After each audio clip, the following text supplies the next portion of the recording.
정치가 바로 서야 나라가 바로 선다. 정치권 소식 발빠르게 전달해드립니다. 정치 파발마.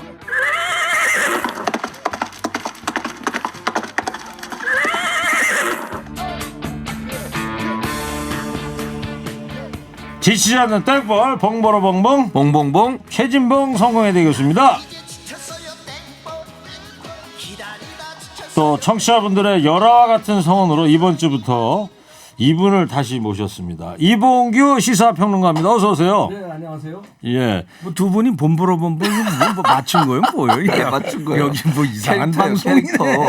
제 캐릭터라고. 본보라 이제 곧 만들어 드릴 대선 거예요. 전에 곧 하나 만들어 드릴 거예요. 아, 그래요? 네. 우리가 3월 9일 대선 전에 대권 뉴스로 해서 이봉규 선생님도 같이 평론을 네, 같이 했었죠. 했었잖아요. 네. 그리고 이제 다시 모시게 됐는데 네. 이 두 분이 이제 공통점이 있죠. 봉봉 브라더스. 아, 그래서 본보로 뭐 인간된 거예요? 봉은 나한테 먼저 허락을 받고 최진봉, 이봉규. 제가 이렇게 같이 엮여드는지 잘 아 모르겠습니다. 근데 두 분이 봉봉브라더스 좋다. 두 분이 다 미국 박사셔. 예? 저 이봉규 선생님이 저 조지 워싱턴인데 어디 있어요? 워싱턴에 있어요? 워싱턴에 있는데 정치학 박사시고. 저기 발음 잘하셔야 돼요. 그 왜요? 좀 살짝 이상했어. 조지인데 그 저 한국식으로 하면 그 이상해. 이거 우리 학교를 여보세요. 모독하는 겁니다. 또 이제 최진봉 교수는 이제 텍사스. 예. 아, 학위는 미네소타입니다. 미네소타시고. 네, 미네소타에서 학위를 했고 아, 교수를 텍사스에서 했죠. 나도 네. 저기 조지 워싱턴에서 석사하고 예. 박사는 외대에서 하고. 아, 그러셨군요. 알겠습니다. 이것도 학력 위조되면 안 돼. 그렇죠. 이제 잘못 나가면 그럼요. 다 검증 들어갑니다. 근데 유튜브 보시는 분들이 소개해드리기 전부터 예, 이봉규 박사님한테 응원 문자를 물밀듯이 보내주고 있네. 이봉규 대표님 응원합니다. 빨강 모자 박사님 여기 반가워요. 안 나와. 최진봉 교수한테도 응원 문자 왔습니다. 아, 감사합니다. 예. 최진봉 교수님 파란 모자 쓰고 진행하세요. 이제 저 정권이 바뀌어가지고 예, 그동안에 이제 교통방송이 왼쪽 깜빡이 킨 분들이 많이 들어오셨었는데 이제 바뀌어서 오른쪽 분들도 많이 들어오실 예, 겁니다. 이제. 그래요. 구독자님들이. 그렇습니다. 예. 근데 최진봉 교수 박사학위 딴 미네소타, 미네소라죠, 미네소라. 미네소라라고 그러죠. 거긴 미네소라. 시골 아니에요? 그 북쪽에? 시골이라뇨. 캐나다 접경 그쪽 아니에요? 아, 그쪽이 미네소타 맞는데요. 네. 미네소타의 주도는 트윈시리라고 그래서요. 세인폴, 미니아폴리스 두 개가 합쳐서 예. 트윈시리라고 불러요. 그래서 알겠습니다. 뭐 별로 미국에서 중요한 것 같지는 10대 않고. 큰 도시 중에 하나입니다. 시간이 없습니다. 미네랄하고 소다 섞은 거네. 자, 지금부터 시작하겠습니다. 자, 검수안박 법안 신속 처리해서 민영배 민주당 의원이 탈당을 했어요. 무소속으로 됐는데, 자, 이 사안 어떻게 보고 계신지? 이게 이제 꼼수로 이거 양영자 꼼수로 하려다가 양영자 의원이 이제 그 양심을 검수안박은 도저히 양심상 못 하겠거든요. 그러니까 이제 안 한다고 그러니까 요걸 또 어떻게든지 통과시키려고 또 꼼수를 하는데 이거는 이제 철퇴 맞습니다. 왜냐하면 지금 법 관계자들 그러니까 변호사 협회 그다음에 법원 행정처 그다음에 교수들 법에 관련된 전문가들이 모두 이건 미친 짓이라고 하는데 이걸 그냥 민주당만 자기네들 수사 안 받겠다고 밀어붙이는 거는 이건 이제 자기 무덤을 판다. 늪에 빠질 수밖에 없어요. 이제 네. 손해는 결국 이제 그들이 봅니다.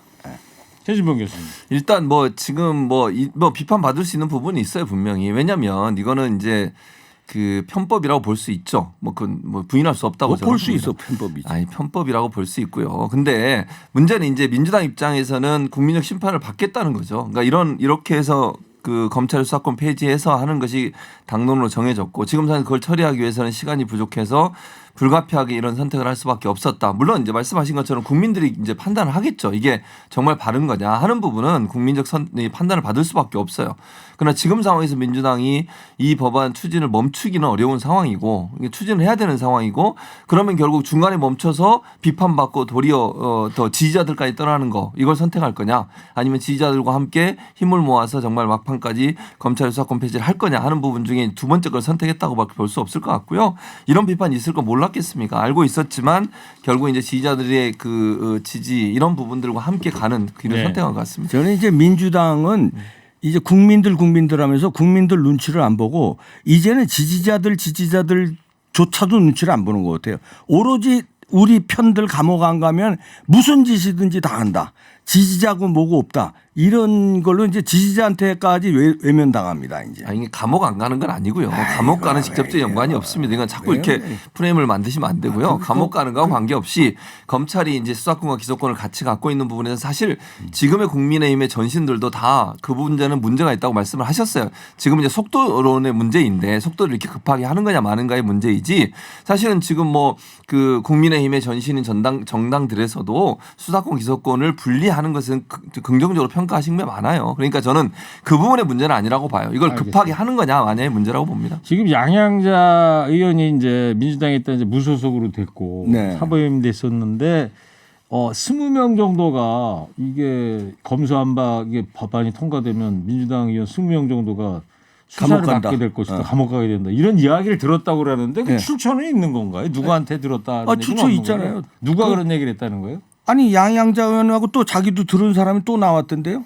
그 사람이 명단을 깔까 뭐 말까 이렇게 지금 얘기했는데 우리는 까라 이런 얘기예요. 누가 그런 얘기했는지 20명이. 겁나는 사람이 그만큼 많다는 거죠. 그리고 권성동 국민의힘 원내대표가 이 편법이자 꼼수다 이러면서 박병석 국회의장한테 강제 사보임 요청을 했어요. 네, 강제 사보임 요청을 했죠. 그러니까 다시 이제 돌려 보내라는 건데요. 네. 민영배 의원 얘기하는 거 아닙니까? 그렇죠. 지금? 민영배 의원을 얘기하는 거죠. 그러니까 민영배 의원이 지금 이제 안건 조정 소위에 들어와 있는데 그걸 이제 빼서 다시 돌려보내라 이런 얘기예요. 이런 요청을 한 건데 제가 볼 때 국회의장이 그렇게 할 가능성은 저는 낮다고 보고요. 이제 그 안건조정심의위원회에서 빨리 끝날 수는 있겠죠. 왜냐하면 이제 4대 2가 된 거죠. 3대 3이었는데 4대 2가 된 거니까. 네. 그런 구조라고 하면 빨리 끝날 수는 있어요. 다만 그 의장 입장에서는 여기서 제동을 안 걸더라도 본인이 제동을 걸려고 마음만 먹으면 2번 정도 또 기회가 있어요. 그러니까 예를 들면 그 필리버스터 같은 경우에 강제 종료를 필리버스터를 이제 국민의힘 할 거 아니겠습니까? 강제 종료를 시켜야 되는 상황인데 강제 종료를 시킬 수 있는 상황이 안 돼요. 지금 양희정 의원이 그렇게 나갔기 때문에 양희정 의원은 분명히 반대 의견을 내지 않겠습니까? 그 시대전환의 그 조 대표도 본인도 반대 입장을 냈어요. 그것까지 합쳐서 180석이 될 거라고 생각을 했었는데 표가 그래야 필리버스터를 강제로 종료할 수 있거든요. 근데 그 두 분이 지금 반대하는 입장이기 때문에 180이 안 될 가능성이 있어요.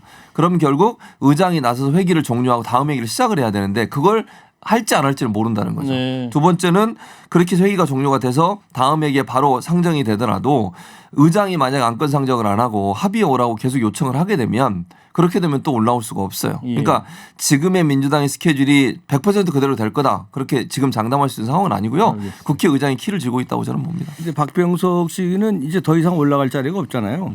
국회의장이 마지막이잖아요. 대통령 할 것도 안 되고 그런 그릇도 안 되고 그렇다면 여기서 마지막으로 자기가 은퇴하는데 5명을 뒤집어 쓸지는 않으려고 마음을 먹을 거예요. 지금 해외 순방 일정까지 지금 취소했으니까. 하고 그 의도는 뭐라고 보세요? 아니 그러면? 그거는 이제 민주당의 압박도 있었을 거예요. 당신이 지금 이판국에 지금 해외 일정 가느냐 이거 빨리 이제 뭐 예를 들어서 검수원고 통과시키는데 협조해라 이런 압박이 있었을 텐데 지금 상당히 고민할 거예요. 민주당을 편들어서 같이 으쌰으쌰 가느냐 아니면 욕을 바가지로 먹고 5명을 뒤집어 쓰고 역사의 최악의 국회의장으로 남느냐 네. 이 선택이 어떻게 할 거라고 보세요? 저는 최악의 국회의장으로 남을 거라고 저는 봅니다. 왜냐하면 그런 사람이에요 박병석은. 그런데 그럼에도 고민은 할 것이다. 문재인도 마찬가지로 고민을 할 거다. 왜냐하면 임기 이제 끝나가는데 이 거부권을 행사하면 국민들한테는 그래도 어느 정도 인정을 마지막에 받는데 이걸 지지자들 강성 지지자들의 또 이렇게 휩싸여서 거부권 행사를 안 하면 또 최악의 대통령으로 남아야 되니까 두 분 다 부담은 있다. 그러나 그 부담을 지고 갈지 털지는 장담할 수 없다 이렇게 봅니다. 박병석 국회의장 개인적으로 잘 아시나 보죠? 예? 박병석 국회의장. 아유 그 사람 뭐 만나봐야 알아요. 술 먹어봐야 알아요. 딱 보면 알고. 국회의장이니까 직함은 좀 붙여주셨으면 대통령한테도 문재인이 이러시죠. 아니, 문재인 대통령.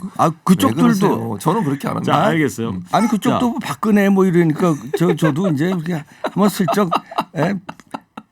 한번 비판한 거예요. 저. 반발이 지금 뭐 국민의힘 쪽에서 야당 쪽에서만 나오고 있는 건 아니고 사실 이번 사태 촉발시킨 양양자 의원도 아까 얘기했었습니다.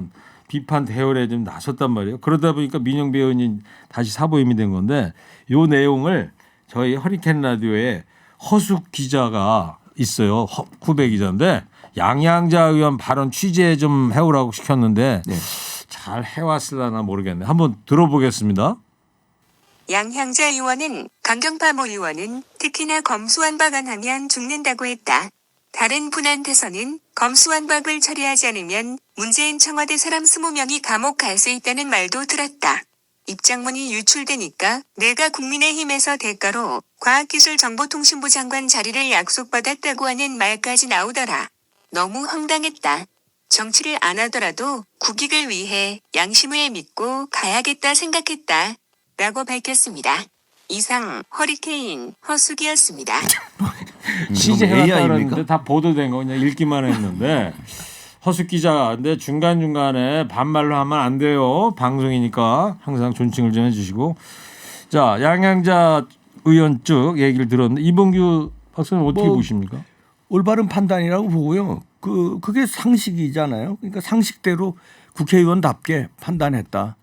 저는 한 명 한 명의 헌법기관이니까 네. 그런 양행자 의원 존경되듯이 민영배 의원은 제가 볼 때 앞으로 의원 생활이 좀 골치 아파질 것 같은데요. 네.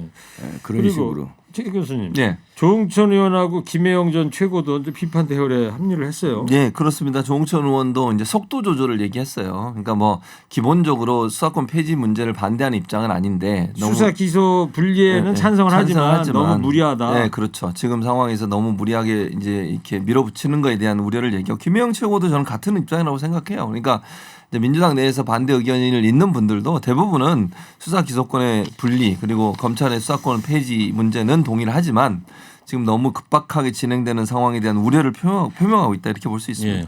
지금 일정상 법사위원회에서 안건조정위원회가 열렸나요? 오늘 이 시간 현재까지? 아직 오늘- 안 올렸죠. 네, 아직 안 올린 걸로 일단 알고 있는데 법사위 모르겠습니다. 안건조정이 거쳐서 법사위 통과를 해야지 본회의에 이제 상정될 거 그렇죠. 아니겠어요? 네. 그러니까 박홍근 원내대표 같은 경우에는 이 내일쯤에 22. 본회의를 열 수 있게끔 국회의장한테 뭐 요청을 부탁을 했죠. 했다. 오전에 그런 얘기도 있던데 그러다 보니까 뭐 국민의힘 쪽에서도 전원 대기 상태에 있어라 이런 얘기도 나오고 있습니다. 자, 이대로 이제 국회 본회의 강행 처리 통과된다. 그러면 6월 1일 지방선거인데 어떨 것 같습니까? 민주당 폭망이죠.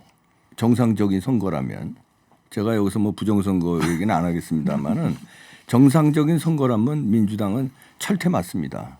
지난번에 왜 촛불 광풍으로 인해서 싹쓸이 당했잖아요. 이 국민의힘 네. 이쪽이 보수가 이번에 만약에 검수완박 밀어치면은 제가 볼 때 반대 현상으로 저쪽이 철퇴 맞고 이쪽에 압승을 한다 이렇게 저는 봅니다. 이봉규 평론가 이런 해석을 내렸고 최진봉 교수님.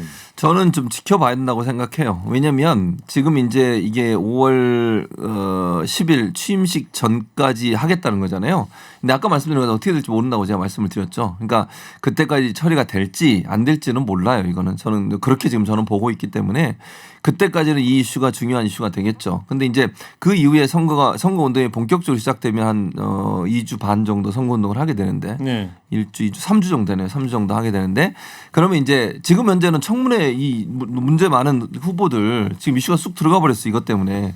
그리고 이제 한동훈 검사장 관련된 이슈도 있고 여러 가지 이슈들이 있어서 또 취임 이후에 이제 윤석열 정부가 어떻게 하느냐 하는 부분도 사실은 여러 가지 이제 조명을 받을 수 있거든요. 네. 그런 부분들이 어떻게 영향을 미치냐에 따라서 변수도 될 수 있다고 봅니다. 그리고 지지층은 사실은 많이 결집돼 있어요. 현재는 물론 그 지지층만 믿고 우리가 정치를 할 수는 없고 선거의 지지층만 믿고 그 승리할 수 있다는 보장은 없지만 이제 중도층들이 청문회 거치면서 여러 가지 문제들 그리고 여러 가지 이제 정치적 현안들이 다시 이슈가 되면 또 영향을 미칠 가능성이 있어서 그건 지켜봐야 된다고 생각합니다. 네, 저 최진보 교수가 저렇게 어정쩡하게 스탠스 하는 거 그러니까 통과될지 안 될지 모르겠다고 하는 거는 그만큼 이 검수완박 논리가 자신 없다는 거예요.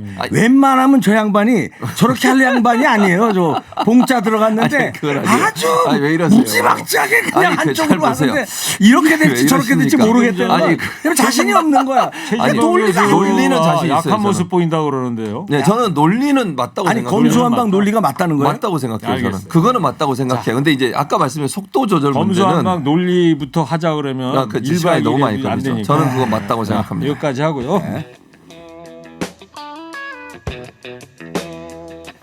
자, 민주당 비대위가요 심야 회의까지 하고 결국 아까 조금 전에 드디어 서울시장 후보 경선을 100% 국민 경선으로 하기로 결론을 졌습니다. 예.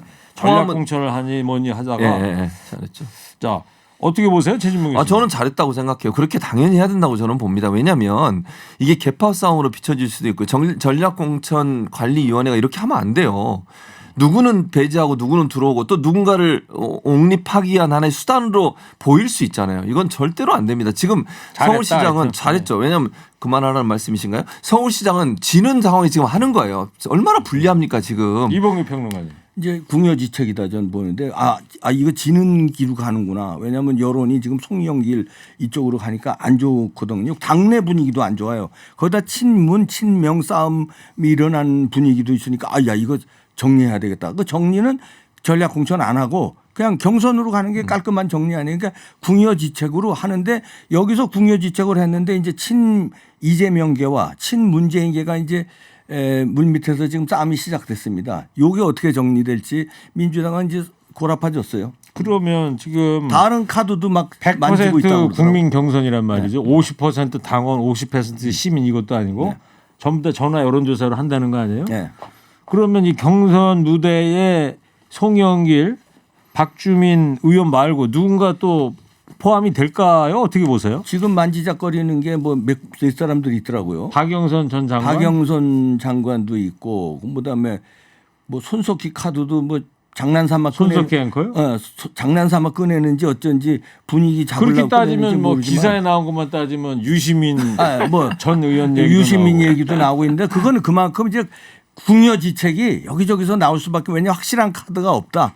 이렇게도 봐집니다. 궁여지책은 아니고요. 저렇게 자꾸 이렇게 몰아가시면 안 되고 저는 이렇게 생각해요. 지금 말씀하신 것처럼 할 수 있는 모든 사람들이 다 나와서 경쟁하는 게 제일 좋다고 생각을 하고요. 이렇게 결정된 건 진짜 잘한 거다. 막판까지 안 그랬으면요 엄청난 혼란이 옵니다. 내부에 분란이 일어나고요. 개파 싸움 일어나고요. 이러면 안 돼요. 그러니까 지금처럼 정말 공정하게 모든 사람 준비된 사람 나올 사람 다 나와서 100% 경선해서 국민 경선한 것도 이런 거잖아요. 당원들의 마음만 보지 않고 국민들이 정말 볼 때 서울 시민들이 볼 때 이 사람이 괜찮다. 이 사람 뽑겠다는 거 아닙니까? 최진봉 교수님 취재한 바에 따르면 지금 송영길, 박주민 의원 말고 이 경선 100% 경선 무대에 또 오를 인사 또 취재된 분이 있나요? 제가 알기로는 특별히 없어요. 왜냐하면 박영선 전 장관 얘기가 나오긴 했어요. 왜 그게 나왔냐면 전략공천위원회에서 두 분을 뭐 배제를 시켰잖아요. 처음에 물론 이제 비대해서 바꿨지만 그때 이제 잠깐 얘기가 나왔어요. 그래서 개파 싸움 과정에서 박영선 전 장관을 다시 옹립하려는 의도가 있지 않나 이런 얘기가 있었는데 본인은 제가 알기로는 개인적으로 고사하고 있는 것으로 알고 있고요. 그래서 제가 볼 때 특별히 뭐 눈에 띄는 누군가가 또 나올 가능성은 낮다고 봅니다. 그 관련해서 고영재 민주당 수석 대변인이 이런 얘기를 지금 했어요. 내일까지 22일까지 추가로 후보를 영입을 하고 거기에서 적정 숫자를 경선에 포함시키겠다. 그리고 100% 국민 경선으로 시장 후보 결정하고 결선 투표를 실시하고 TV 토론을 1회 이상 열기로 했다. 송영길 의원은 경선을 통해서 원팀 민주당을 만들어서 서울시장 선거에서 승리하겠다. 이런 이야기를 조금 전에 했습니다. 자, 오늘 두 분 열띤 공방이 이루어지고 있는데요. 제보가 교통제보를 청취자께서 해주셔서 사고 소식 전해드립니다. 제1순환고속도로 판교에서 성남 요금소 방향으로 3차선에 탱크로리와 승용차 접촉 사고로 매우 위험합니다. 주변 지나시는 분들 안전 운전하시기 바랍니다. 자, 그런데 내일까지 후보를 이제 받는다고 하는데 두 분 뭐 추가로 나올 인물 아까 다 얘기하신 거예요? 근데 이제 저는 이럴 수는 있죠. 예를 들어서 당에서 나서서 제발 좀 함께 해달라 요청하는 분이 있을 수는 있다고 생각합니다. 그분이 이제 누가 됐든. 지도부에 무슨 생각이 있지 않을까요? 근데 제가 볼 때요. 특별히 카드로 지금 뭐 아까 말씀하신 저는 손석희 기자는 처음 들었어요 지금. 근데 뭐 이병규 교수님 말씀하시니까 수적 나오더라고요. 모르겠어요. 근데 근데 만약에 뭐 그런 분이 나온다면 당연히 환영하죠. 그 민주당에서. 근데 이제 그분이 하실까는 저는 의문이라는 생각이 드는데 어쨌든 현재까지는 눈에 띄는 분은 없는데 뭐 가능하면 임종석, 유시민 다 나와서 했으면 좋겠어요. 저는 개인적으로. 자, 바쁩니다 이제. 둘로 안 된다는 게 오세훈한테 안 된다는 게 지금 여론조사라는 게 이게 나오잖아요. 그러니까 급해가지고 아마 내일 깜짝 카드로 누굴 꽂을 수도 있습니다. 네, 그럼 내일 한번 뭐 지켜보는 걸로 하겠습니다. 자, 또 지금 장안의 화제가 뭐냐면 윤석열 당선인이 출연한 예능 프로그램 유퀴즈 언더블록 요 논란에 휩싸는데 이거 혹시 보셨어요 두 분? 저는 못 저도 봤는데. 저도 못 보고 이제 기사 난 거만 기사만 봤는데, 봤는데. 그 난데없이 진실 공방이 이제 벌어지고 있어요. 봉 교수님 어떤 내용입니까? 지금 그러니까 이게? 진실 공방은 이거예요. 청와대에서는 1년 정도, 그러니까 작년 정도에 문재인 대통령의 출연을 한번 요청한 적이 있었다. 청와대 쪽에서 예, 예. TVN 쪽을 향해. 그렇죠. 근데 그때는 TVN에서 정치인은 이 프로그램은 예능 오락 프로그램이기 때문에 정치인의 출연은 안 하기로 했다라고 하면서 거절했다는 거죠. 이게 탁현민 비서관의 얘기인 거죠. 네, 그게? 그런데 이제 여기에 대해서 CJ 측에서 예. 그런 적이 없다. 요청이 들어온 적이 없었고 그렇게 거절한 적이 없다라고 얘기를 하면서 이제 진실 공방이 되고 있는 예. 상황이죠. 저는 그 진실 공방에서 음. 저는 CJ 측에 손을 들어주고 싶은데 왜냐하면 상대가 대통령이고 상대가 대통령의 총애를 받는 탁현민이에요. 탁현민이 누굽니까? 저 히말라야의 좀 뭡니까 그 도원결의 한 사람 아니에요? 문재인 대통령과 탁현민, 양정철 셋이 그런 사람을 향해서 진실 공방을 벌이고 아니라고 우긴다? 그 방송국 큰일 나요. 근데 그렇다면은 저는 CJ 측이 약자가 하는 말이 진실일 가능성이 크다. 네. 크지 않겠느냐. 아니 생각해 보세요. 근데 하여튼 시청자들의 생각은 그거 아닙니까? 그때 문재인 대통령은 진실 공방은 어떻게 되는지 모르겠는데 예, 출연을 안 시켰고 근데 대통령 이번 윤석열 당선인은 왜 출연을 시킨 거냐 또 이런 논란도 있는 거고 예. 자 강호성 그리고 CJ E&M 대표이사가 검찰 출신이라고 하던데 여기에서 윤 당선인과 연관성을 찾는 반응들도 나오고 있지 않습니까? 그건 너무 억지입니다. 그건 무슨 검찰 출신이면 다 뭐 윤당선인하고 저 엮입니까? 그건 방송 출신이면 뭐 우리 최일구 앵커하고 저거 다 엮인 사이예요? 안 그렇잖아요. 그건 거기대로 방송한 거고 난 나대로 방송한 거지. 저한테 안 뭐라 그래? 그러지 마시고. 아니 글쎄요. 하여튼 세간의 아니 평이 봉자 그렇다는 들어가면 얘기죠. 최진봉하고 이봉규하고 봉자 들어가면 다 엮인 거예요? 엮지 마세요, 제발. 최일구 교수님은 진짜. 어떻게 생각하세요? 그러니까 저는 짧게. 그러니까 물론 지금까지는 연관성이 없어요. 나온 건 없습니다. 근데 지금 왜 논란이 되고 있냐면 이 강호성 이 대표 되시는 분이 검찰 출신 맞고요. 처음에는 CJ 오셔서 법률 팀장을 네. 하셨었어요. 그러다가 CJ E&M 대표가 되셨고 공교롭게도 이번에 이제 윤석열 당선 출연을 하는 그 프로그램을 만드는 회사의 대표이신 거잖아요. 현재 대표죠. 그러니까 이제 의혹이 생기는 거죠. 만약에 국민의힘도 비슷한 상황이었으면 분명히 의혹 제기했을 거예요. 알겠습니다. 무슨 의혹을 제기해요? 무슨 말 진실 하세요? 늘 공방이니까 하시잖아요. 앞으로 뭐 어떻게 되는지 늘 지켜보는 걸로 하시잖아요. 하고요. 자 마지막으로 한 줄 평 듣겠습니다. 자 검수완박 법안 신속 처리를 위해서 민영배 의원이 민주당을 탈당했습니다. 오늘은 여기에 대한 두 분의 생각 한 줄 평 듣겠습니다. 먼저 최진봉 교수부터 해주세요. 3, 2, 1. 최선을 다하세요. 좀 더 창의적으로 해주세요. 창의적으로 해야 돼. 이어서 이봉규 평론가 해주세요. 검수완박하다 검수완박하다 민주완박된다. 박살난다. 송창식 씨가 화내고 있습니다. 네. 자 정치 파발마 지금까지 이봉규 시사평론가 최진봉 교수였습니다. 두 분 감사합니다. 네, 감사합니다. 고맙습니다.